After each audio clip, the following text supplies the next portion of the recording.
And I'd like to call the Whatcom County Public Utility District #1 meeting to order. The first item on the agenda is a pledge of allegiance. Please join me. I pledge allegiance to the flag of the United States of America and to the republic for which it stands, one nation, under God, indivisible, with liberty and justice for all.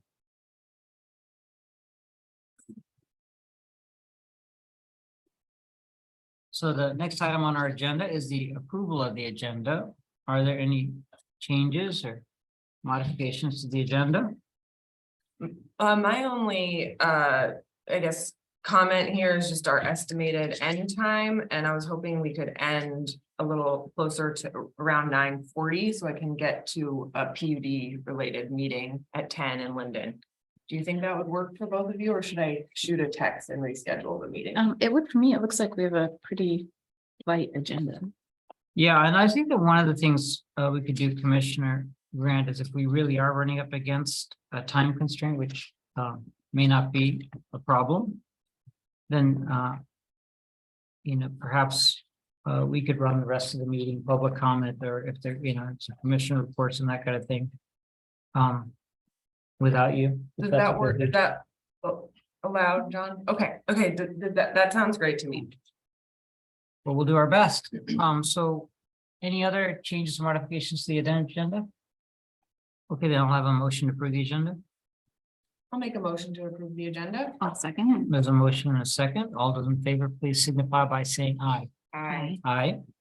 Let's move on to the consent agenda. We're approving the minutes of our special meeting, the minutes of the regular meeting of February 28th, and the claims of March 14th. Any comments, modifications? No, none for me. I'll entertain a motion to approve the consent agenda. I move we approve the consent agenda. And I'll second. There's a motion and a second. All those in favor, please signify by saying aye. Aye. Aye. Let's move on to public comment. Do we have any public comment? None in the room? Any online? Doesn't appear to be any hands raised.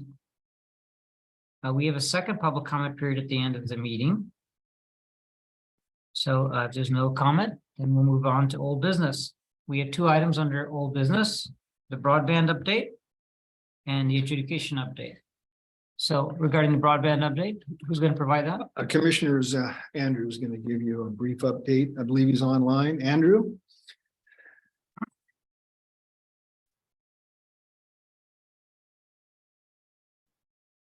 Good morning. Can you hear me? Yes. Oh, perfect. Thanks. Brief update this morning, just to fill you in on the status of the state broadband grants that we applied for recently. As you know, we were told that we would be informed of the award announcements at the end of February, but then we received some correspondence from the state broadband office indicating they needed a little bit more time to work through the challenge process. And I believe there were about 10 out of the 50 plus or so applications that received a challenge. And we actually did receive a challenge on our application, which I believe we talked about last time, but just to kind of reiterate, we received a challenge on our Point Roberts project, but the state broadband office actually found that challenge to be invalid. So we're clear as of now, and we're just waiting for the award announcements at this time. I was on a recent call with the state broadband office director, and he did indicate he was looking to wrap up the challenge process as soon as possible. At that time, I think he was looking to wrap it up by the end of last week, and with his goal to have the awards announced publicly by the end of March. So formal correspondence indicated the delay would be early April. So we're right in that time frame. End of March, early April, we should know whether or not we've been awarded, whether us or the port have been awarded some state broadband grants. So that's what I know on the state broadband office. And the last piece I'll share with you is on the steering committee. We have a current port PUD steering committee, and we've been looking to add a county representative to that steering committee. So we're meeting with the county this week to wrap up that document, and we'll have it for your review at the next commission meeting, March 28th, and the port will have it on their agenda as well. That's what I have. kind of calm before the storm before we hear about the awards. So eagerly waiting for that. So back to you, Brian. Thanks, Andrew. Commissioners have any questions, Andrew? Yeah, I just want to mention that Andrew participated in a meeting that I requested with Petrichor, NOAANET to get into a little bit more into the details of the broadband study that we had undertaken. And it was very informative for me. I have a lot to share, but I will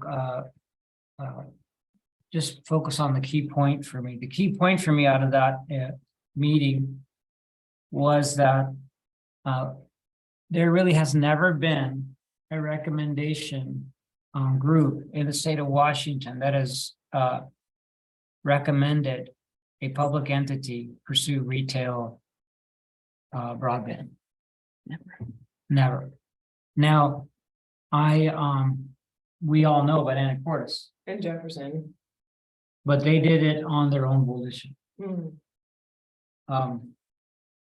And that's interesting to me and something to one of the other things that I always had a very hard time reading that study. And now I know why. It was a study originally that was underway by Petrichor to be an update on the status of broadband and our collaborative effort with the port, more focused on the port.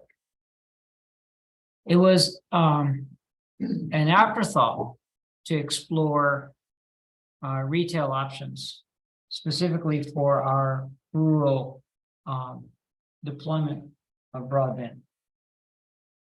And now if you go back and look at the study, it makes sense why it reads the way it does. And the charts at the back of the study, as well as the preface of the study, really describe a retail study. But really the part in the middle is all about the status of our broadband efforts. And there's many examples of that, and I don't want to get into too much of that. But it does make me want to have and change our process at the PUD in terms of how we do studies. And this applies to all our studies going forward. Things that impact policy, I would like the commission to have more of a role in approving the statement of work. Because ultimately those things are going to come back to us and we have to make policy decisions. So I want to implement some procedures, and I'll be waiting until Chris returns and propose some new process for the PUD as it relates to approving statements of work on policy related studies. But I'll leave it at that. I think that makes sense. Just one thing to add to that, work was all grant funded. Steve, you were the one that drove down to Lacey to interview for all of it. And I think another factor in all of that was requirements for how we use that $50,000 grant to do planning. So when we take grant money to do studies, we are also at the whim of the granting agency because they have requirements about how we use their planning dollars. So I think there were a lot of different factors at play, and that was also one of them. But I agree with you about the looking at the scope of work. I think that would be a good procedural change.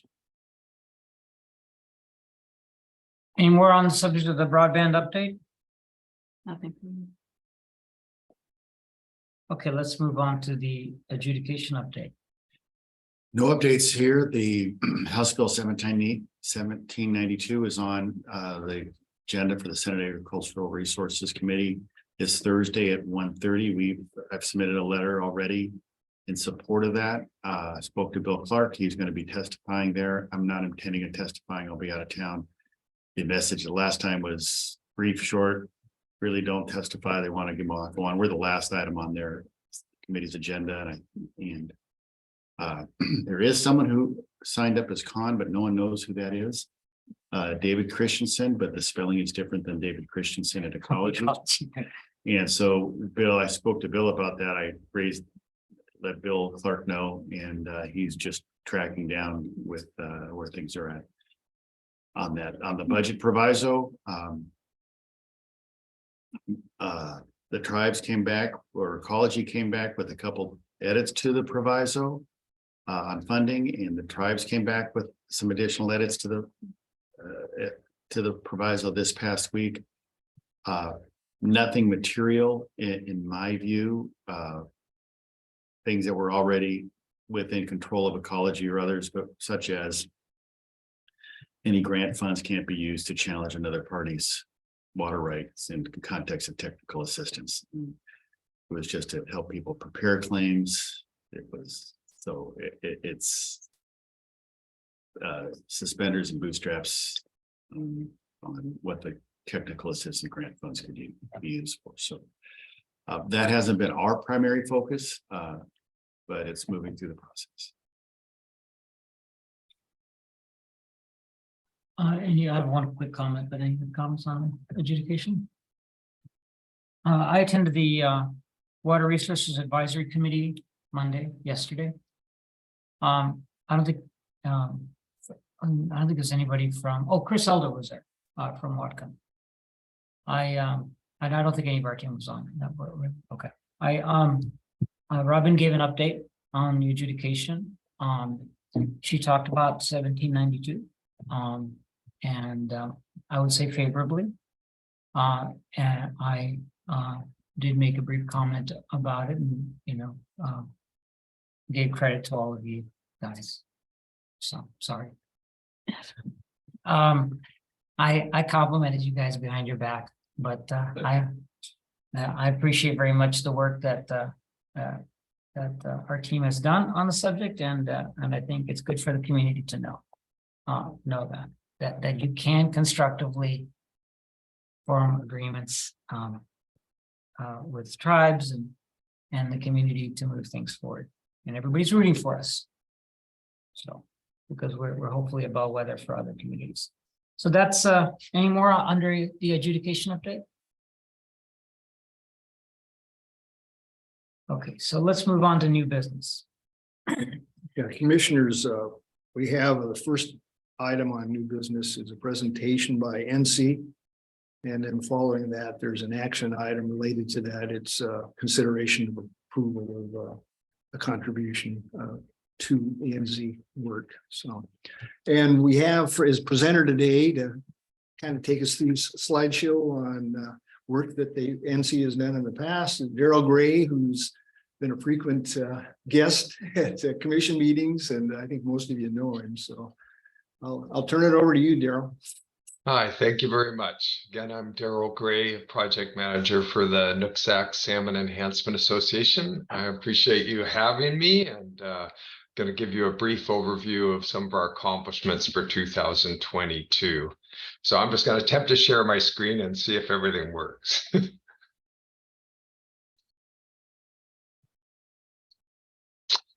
Can everybody see that okay? Yep. Just fine. Okay, we'll start the show then.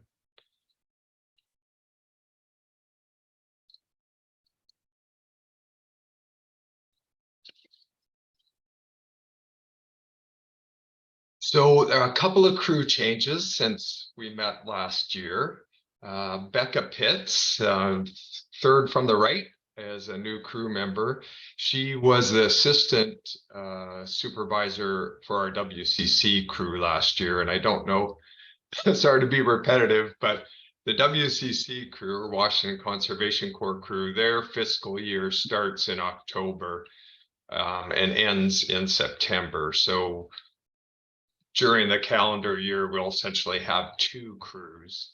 And it's fairly typical that one of the crew members becomes the assistant crew member for their second year. So in this case, it was Becca. And when she was finished, we were fortunate to be able to offer her a job and join the NC crew. This is our new WCC crew, which started in October. Sadly, Paige, who was also a crew member in the previous year, has become our new assistant supervisor, but she was in a training when we took this picture. So a couple of crew changes. For those of you, if you don't remember, James is the crew supervisor. He is a permanent DOE employee. And then the other 5 crew members get hired each year. They have to be between 18 and 24 years old.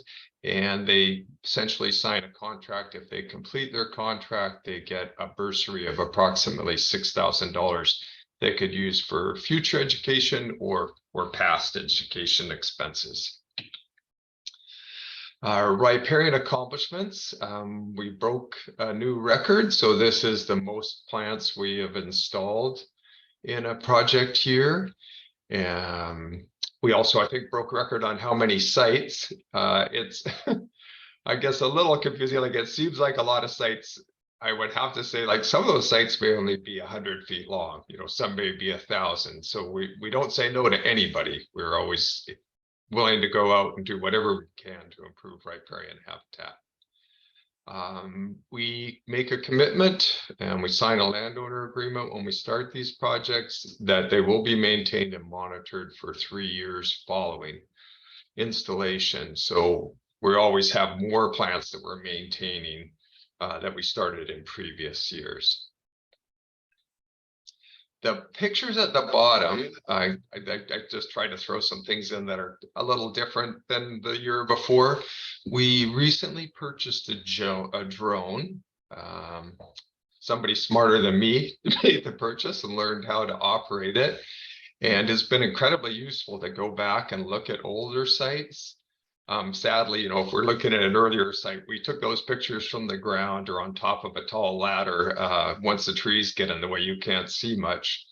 But from this point forward, we will capture drone photos of all of our project sites.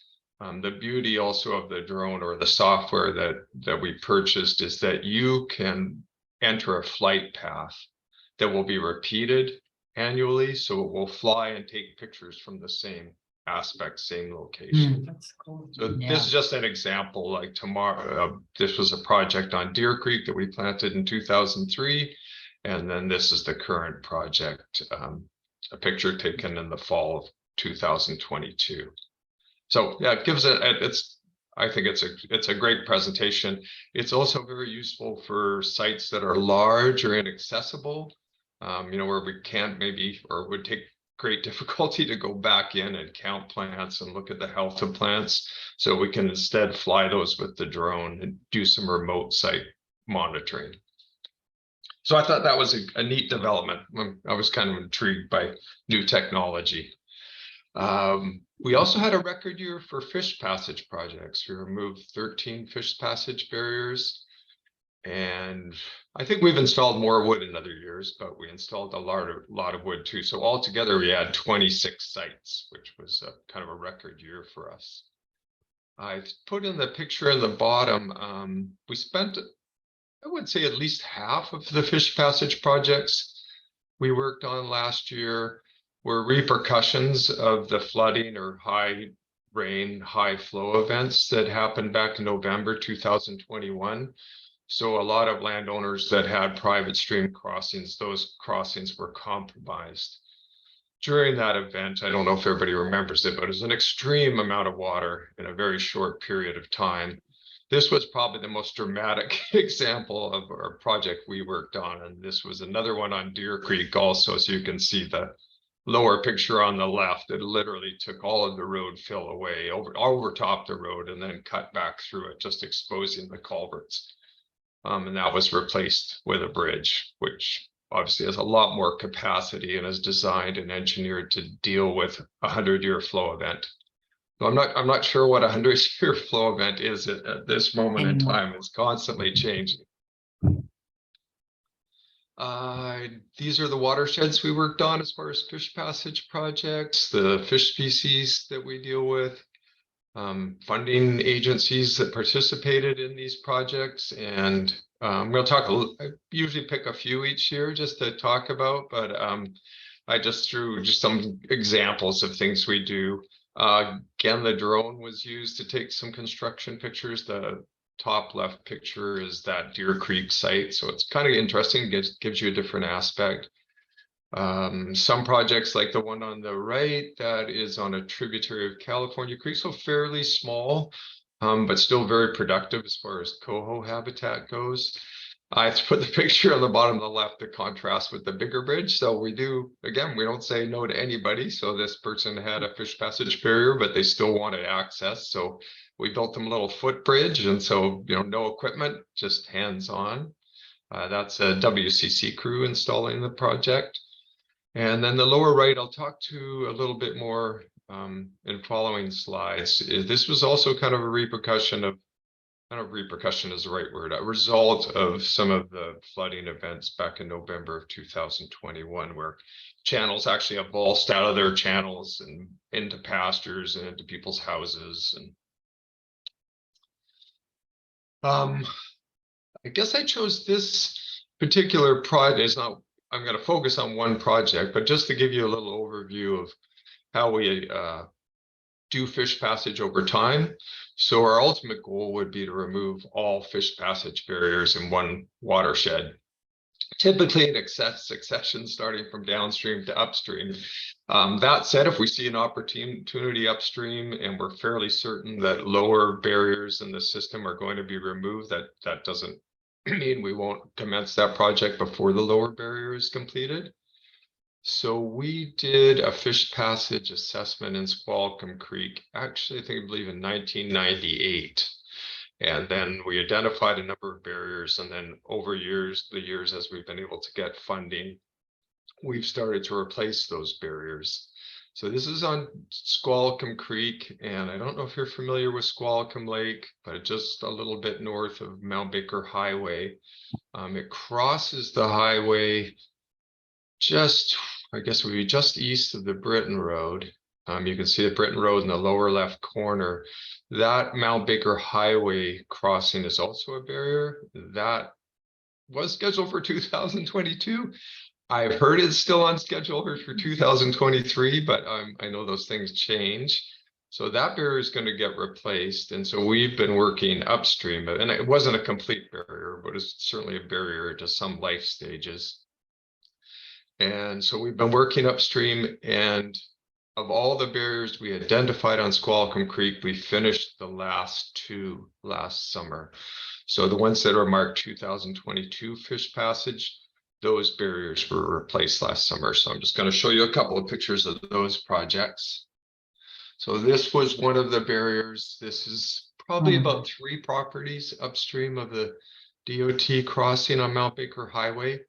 Was a double culvert, constantly plugged with debris. One is actually perched a little higher than the water, except under some higher flows. So both those culverts were removed and replaced with the steel bridge you see in the bottom. Often, if we have an opportunity, we will add wood to the creek just to add more habitat diversity. And then in this case too, to kind of control the alignment. So we are placing a bridge. We try to make the bridge as perpendicular to flow as possible, but there were a couple of meanders upstream.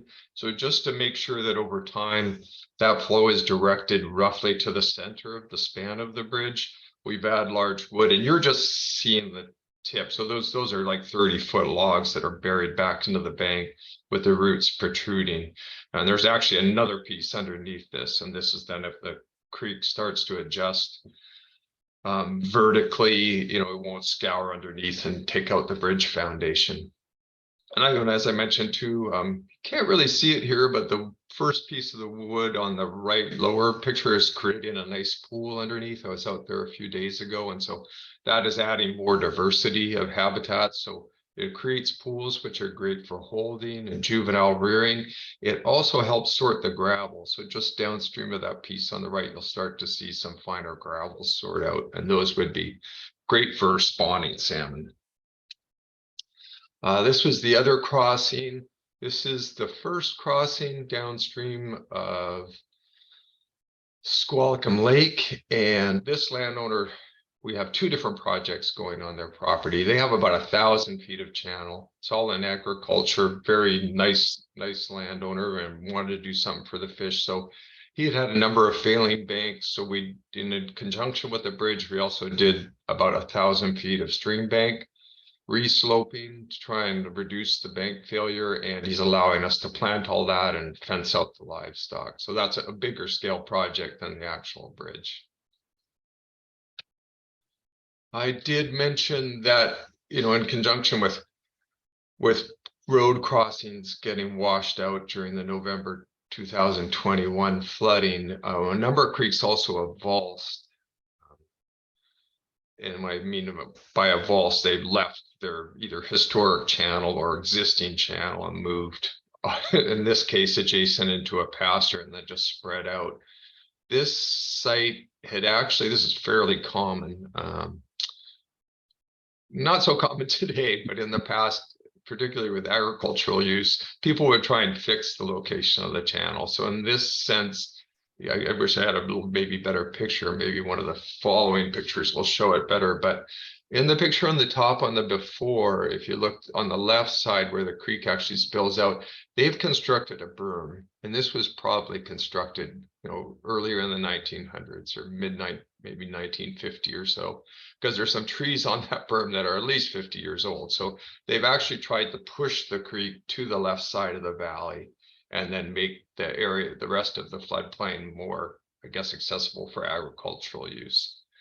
In this case, during that flooding, there was so much sediment transported during that time that the creek rose and then jumped through the berm and then cut back through the berm and spread out into this field. So there were salmon all over the place, just stranded in this field.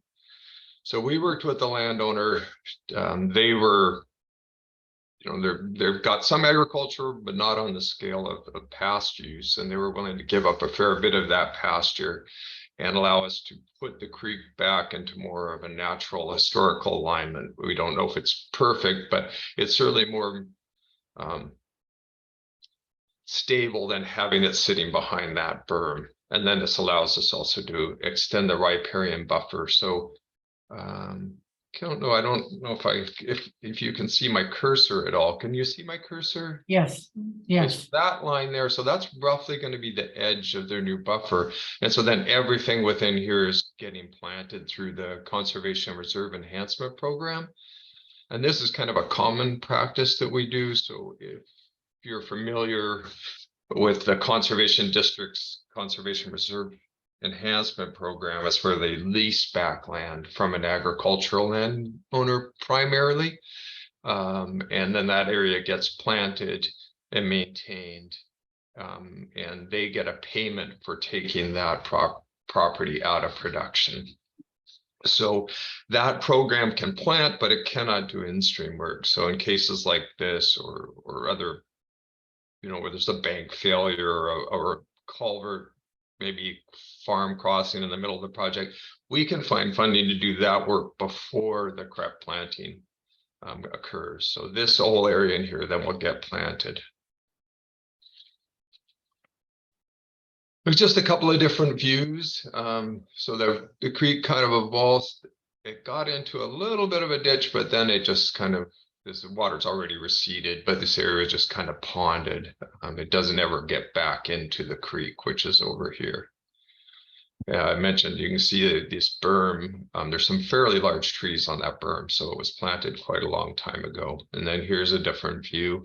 We've allowed the creek, you know, to room a little bit to move, so the wood is there again to enhance habitat, but also kind of maintain the alignment over time. This is where the water moved out of the, well, here's the better, you can kind of see the berm here. Now this raised elevation is about 40 feet wide and probably about at the peak, about 6 feet higher than the surrounding floodplain. This is actually where it evolves. Like I said, you can see sediment. There's so much gravel transported in those big flows. Here's where, again, it's leaving the berm and just moving out into the pasture. And here, like I mentioned, there's kind of a ditch, but then it just kind of spreads out into the field. So this, I guess most of you are aware, because you're in the water business, that we had very little rainfall in the fall. So even, I guess, early winter, there's just a lack of precipitation. So we didn't really see any bigger flows until probably late December. And you can see it. I mean, when I say big flows, there wasn't a lot of water moving through the new channel, and then suddenly it comes up, and it doesn't take long. You can see like these gravel bars starting to form. You can see faster water, slower water. This is a riffle, so this is nice gravel sorting caused by some wood upstream. So this would be excellent for spawning. Another pool forming. So it happens relatively quickly, but I think we're a little anxious. We wanted to see something more immediate, and we're just waiting for rain. And so this is just really interesting to watch this channel change over time. Those are the two projects that I thought were kind of interesting to talk about. And we have some interesting projects already scheduled for next year. Our goal last year was 35,000 plants, and we planted a little over 40,000. This year, same goal. We're kind of limited by the capacity of our crew. And again, the other thing too is because we're doing this 4 to 3 years of post-project maintenance and monitoring, that also impacts our capacity, because we only have X number of crew and we keep adding new projects. We've got to go back and maintain them. So it's roughly the same amount of plants we're planning to put in the ground, roughly the same, maybe a few more sites that we're going to maintain and monitor. At this point, we have funding to complete 4 fish passage barrier projects. We have applied for funding to do 2 more projects. We're not sure, probably till mid-April, whether we'll have that funding approved. So at this point, this is definitely what we've committed to. We don't have as many large woody debris projects, but we have one larger project on Kenny Creek. This is in conjunction. I don't know if you're familiar with Kenny Creek. It crosses the North Fork Road east of the Mosquito Lake Road crossing. A lot of people drive up there to watch eagles. And the county had applied for funding some years ago to replace a barrier culvert on the North Fork Road, which is happening this summer. And then our project is in conjunction with that, and it's upstream. Again, adding a lot of large wood, some of it to maintain channel alignment, a majority of it to reduce erosion and improve in-stream habitat. This lower right picture is our fish passage project. This is another one that got buried in the November 2021 flooding. We didn't have funding to do this project last year, but we got it this year, and it literally filled the entire channel and buried the culvert. So they had an emergency permit to remove enough sediment to get the culvert to function. But as you can see, it's very compromised, and it would not take very big event to fill that up again. So that's scheduled for this summer. And that is the end of my presentation. Oh, sorry, I should have left that. If there's some questions about the slideshow, I can open it up again. Or if there are any questions in general about our projects from last year or our projects for this year, I'd be happy to answer them. Questions? I don't have any questions, but thank you for sharing that with us. I do look forward to volunteering with one of your work parties soon. Oh, great. Thank you very much. Yeah, it's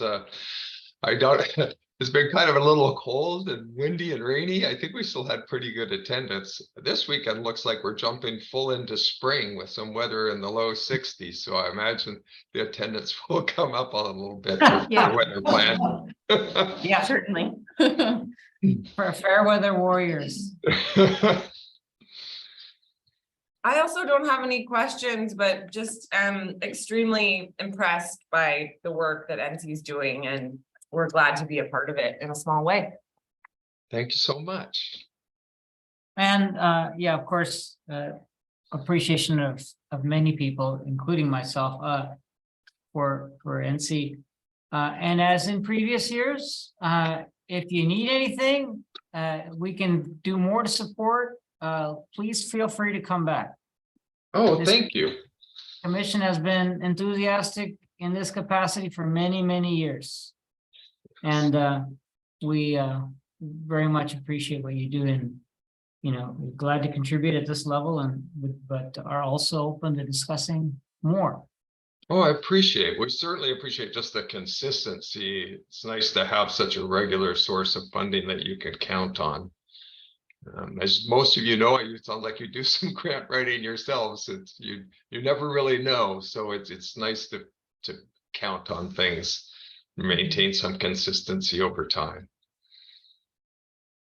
Yeah, I think in November or in the fall, when we are looking at budget, that might also be a good time to think about whether we could start contributing at a higher level as we look to next year's budget. And there's things like California Creek, obviously, where we have a lot of shared interest in seeing that watershed and through the Grandview business. So there's, yeah.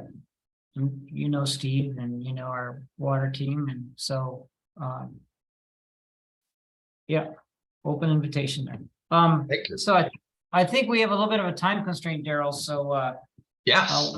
won't go too much into sidebars, which I would love to have, but I know you're available for any of us too. Yes. So. Certainly.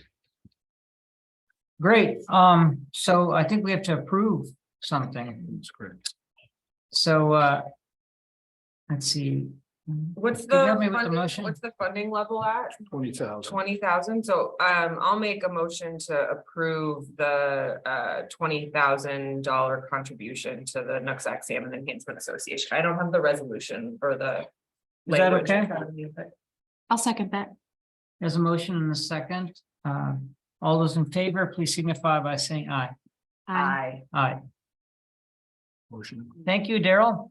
Thank you. We greatly appreciate it. Enjoy the rest of your day. we'll see you out there at a work party. Yes. Okay, sounds good. Yeah. Thanks, Bye-bye. Daryl. Okay, item 6B, the award of bid for the water treatment plant variable frequency drive. I will handle that one, commissioners. In our 2023 budget, we had identified a capital project, which was the installation of a new variable frequency drive associated with our high head pump number 5 at water treatment plant number 1. And this VFD will give us much more control of that pump, allow us more flexibility in how we adjust water flows into our system. And it will help reduce electricity consumption as well. We had a previous VFD. It's now out of commission, and we noticed it was a very good example of, we watched the electricity consumption of plant 1 go up as a result. So it's a much needed improvement at water treatment plant number 1. On March 3rd, we received, there was a deadline for bids for that project. We only received 1 bid, but that bid was responsive and it was under the engineer's estimate. As states in the action memo, the bid we received was from Mills Electric for $513,146.50. The engineer's estimate was $722,000. So it was well under the engineer's estimate. And with that, glad to answer any questions. Staff recommends approving the bid award. Any questions? I have 2 items. First question is that, are we able to apply the BPA energy efficiency money towards this purchase? In this case, no, we are not. For a variety of reasons, but no, we have in the past. And this time it didn't pan out. So Well, so you explored it. we explored it. And the combination, because we had a previous VFD in there. And this new one we needed right away. We couldn't go through the long lengthy process for getting So approval. could you take, then since we're getting a good price, can you go buy another one for, are there any pumps that need a VFD that could use a VFD? We have additional ones identified. We're looking at that right now for 2 of the pumps in our intake facility. So maybe those would be eligible then. So get on it. Sorry, I'm not pitchy here, but it seems to me like a no-brainer. Yeah, Okay, so you're on it. we're on it. Okay, that's all I wanted to hear. All right, so That's all I had. So, there's a, agenda item here to approve the, award of bid. So we'll entertain that motion to do that for Mills Electric. I'll make a motion to award the bid for the water treatment plant 1 VFD drive to Mills Electric. I'll second. Motion and a second. All those in favor, please signify by saying aye. Aye. Aye. And so next we have item number 6C, which is a call for a special meeting regarding our feasibility study on our electric system expansion for all of Whatcom County. Ann, are you handling that or Brian? I guess the I don't commission know. just It's needs to commission. call for the meeting and set the date, time and place. So, and For Thursday, April 13th, from 4 to 6 p.m. at The Pavilion, Pioneer Pavilion Community Center. In Ferndale.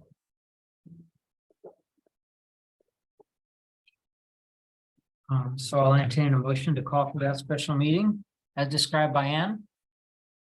I'll make a motion to call the special meeting. Is there a second? I will second.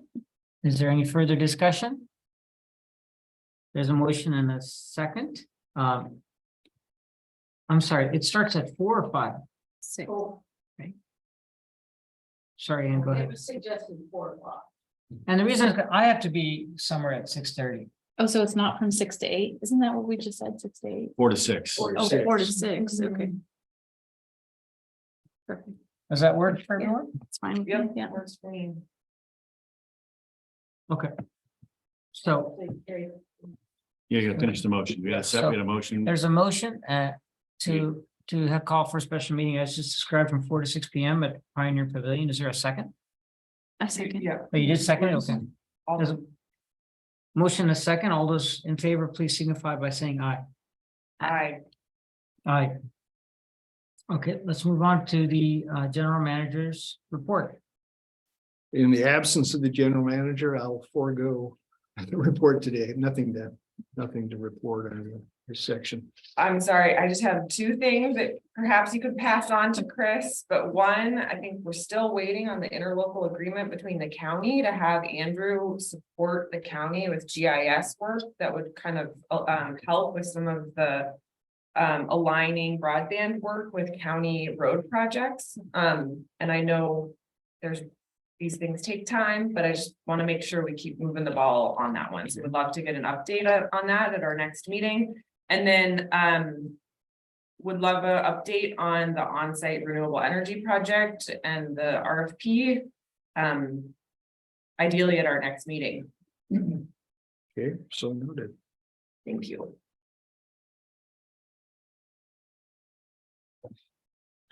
Related, I do know the interlocal, the county and the broadband, county and the port, that new one is going through the processes. There's some language the county wanted. The parties are talking about it. That'll come back up to you, but make sure it's 28. It's gonna count. That's just adding the county Yes. to the. I'm just letting you know that that's in Yeah, process. okay, great. Yeah,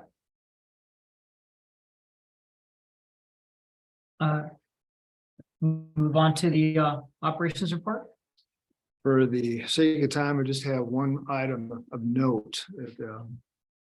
If you read the recent clearing up publication, State of Washington issued their first carbon allowance auction. Mm-hmm. And the results were that the clearing price for the carbon credits was $48.50 a credit, which is higher than I think a lot of entities thought it would be. I know a number of the utilities were thinking it'd be in the $30 to $35 range, but it came in at $48.50. There was 2.5 times as many requests for the credits as the credits there were released by the state, and the state's going to take in about $300 million from that first auction to use for clean energy projects, carbon emissions reduction projects, et cetera. Implications for utilities, I think that you'll see those utilities that have to buy credits or offset, their carbon emissions are going to be see that higher price. That'll end up being reflected in the power prices going forward, already is in the markets. So you can expect higher power prices and, higher costs. Phillips 66 would be one of those entities that had to either buy credits or do some other offset projects. So that'll be reflected as well. And there's continuing, basically, we continue to have a variable power market for a variety of reasons. Forward prices are still high. And it's fascinating for me because usually as you get close to the year when, the strike month or the year when those, that power supply is called on, usually the price starts going down. In this case, it's topsy-turvy. You've got a forward price that's higher. So we'll watch that one as time goes on. And that's because the forward price is a predictor of future prices. Correct. I know a number of the small utilities, we belong to an organization, NRU, I think Christine's particularly familiar with it. But they as a group are some of them are slightly short. And so they always buy forward to sort of a hedge against prices, to avoid real-time prices. And